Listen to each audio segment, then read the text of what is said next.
Hey everybody, for today's card I'm using the CC Designs Meeples Tree Trimmers stamp set, and I couldn't decide on what image to use, so I ended up using all of them, but I'm only showing me coloring the one because I pretty much did the same thing on all of them, used the same color combos, etc, etc.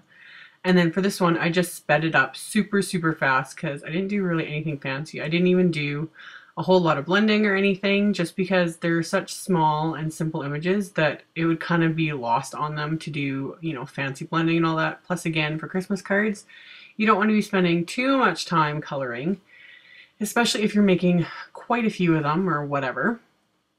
But yeah, kept her simple, and then once I'm done coloring everything in, I'm going to trim out the image with scissors. I've already got a video on my channel trimming out stamped images with scissors, so it's more just keeping a steady hand and moving the cardstock as you see fit. And then once I'm done with this part, I will get on to the rest of the card. Now for a quick change of pace, rather than doing a sped up version and a voiceover and all that kind of stuff, I thought I'd do it in real time. So I'm just using pattern paper from the Holly Jolly Christmas. This is from Echo Park. Can't remember if this was last year's collection. 2011, so 2 years ago, so it's probably not available anymore. But I wanted to grab some papers that I had a few fill sheets of, and I'll get to that in a bit. But the card I'm gonna make is just a 3.5 inch square card. And I chose 3.5 inches just because it was the biggest size I could make by using a 6x6 sheet for an envelope. And yeah, if you're wanting to do major mass production and you want to get as much bang out of your pattern paper and cardstock and that, it's usually 3x3, because if you're using 12x12 sheets or 6x6 sheets, if you make 3x3 cards, you can make tons. But I wanted to make something that would fit in an envelope from a 6x6 sheet of paper. So yes, my cards are going to be 3.5 inches by 3.5 inches. Plus it gives that little bit extra. So I did that, and then just random cardstock. This is some old Stampin' Up! In Color cardstock. Some more Stampin' Up! In Color cardstock. This has got a little bit of a texture to it. I know this one's Wild Wasabi. I'm not sure. I think this is Soft Sky, but I'm not positive. But yeah, they're old. And then I cut a random piece of pattern paper. Just have a little bit of a border, just like so. And then I die cut a piece of pattern paper using my MFT Pierce Circle Stacks Dynamics, which I rave about constantly because I love them. So that is going to go there. But before I do that, I've got just a random piece of ribbon. I'm pretty sure this is AmyR's. I had it in my stash, so I thought that would make a cute little border like so. And then as always, I tape down the ribbon just using my Scotch acid-free tape. I buy this in bulk at Costco, so I have a lifetime supply of this stuff. So just like so. And then I've got this really cool, I'm not even sure what it's called, I'll have to look it up, but I got this from the Stamp Simply store last year for Christmas cards. It's got a really neat texture to it. I don't even know what the name of it is, but really pretty. So I've got a piece of that, and then this time I'm just going to tie this onto the card. So I use my pinky finger to hold down the knot, and then obviously trim off the ratty ends. There we go. There.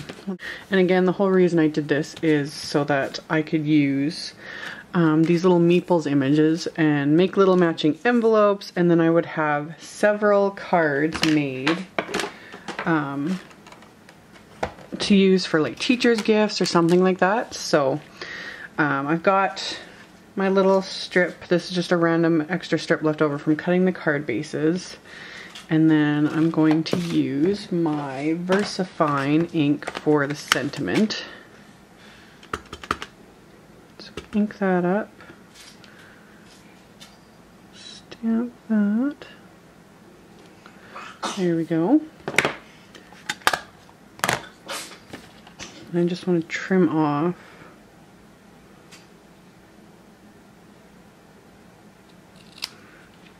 so.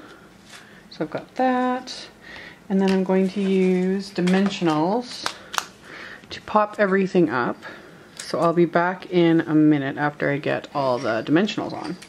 Alrighty, I got all of the dimensional adhesive on there. So I'm gonna put my little sentiment in place, like so.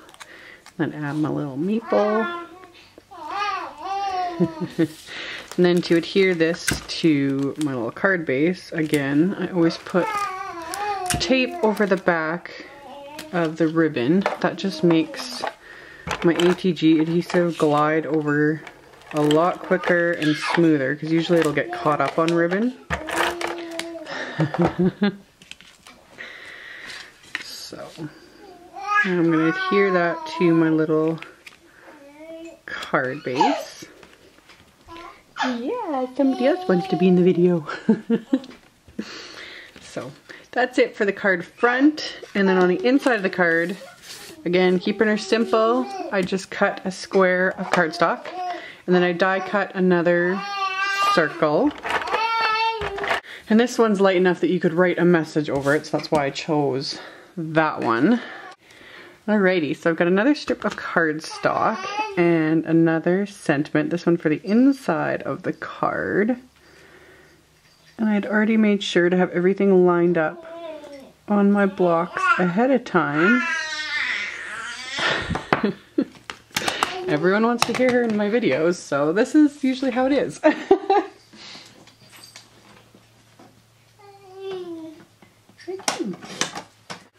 So I got that trimmed down, and I'm just going to add that to the inside. There we go.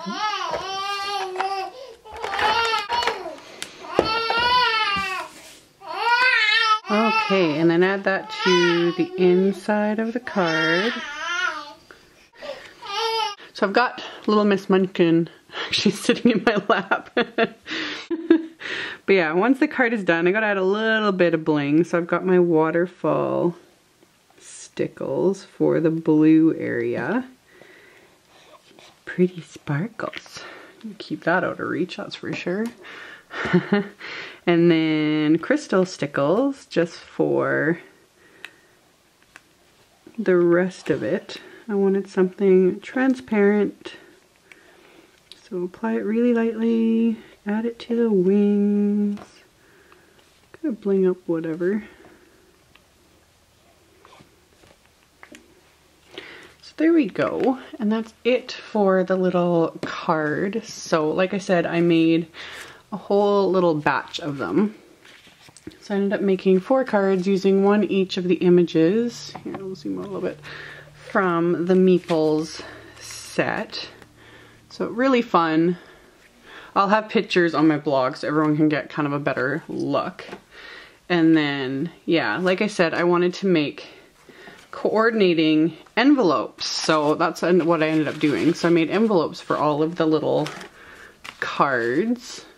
And to do that, I just took, this is the pattern paper from the 6x6 pack. And I need it to be 6 inches. So I gotta trim off the little piece with the hole in it.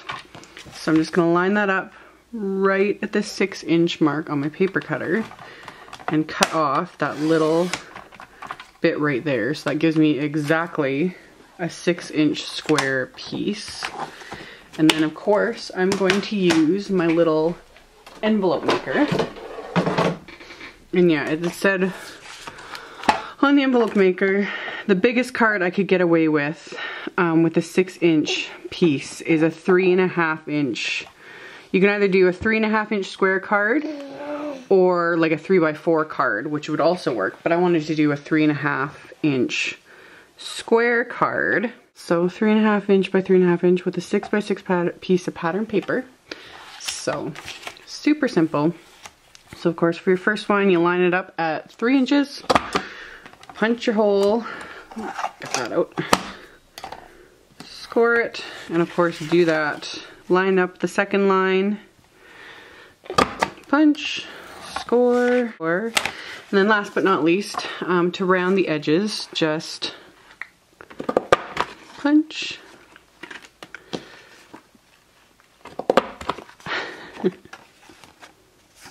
So I've got everything punched out, just like so. So it's just a matter of folding in all of the edges. And with envelopes like this, I like to have the like brighter, crazier paper kind of on the inside and a more subtle pattern on the outside, just to make it easier to like write something but you can use a label if you want.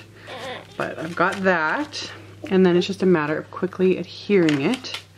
So a little dab of glue for the side flaps, and then a bit of glue for the middle one, just like so. Yay! So then I've got a little envelope to go with my card. Alrighty folks, so that is my little set of cards, which I plan on probably using for teacher Christmas cards for my girls. As always, there will be a link below to my blog post with the links to most of the supplies used other than this specific pattern paper, because like I said, it came out a couple years ago, but any pattern paper is gonna work. Thank you guys so much for watching, and I will see you guys next time. Bye!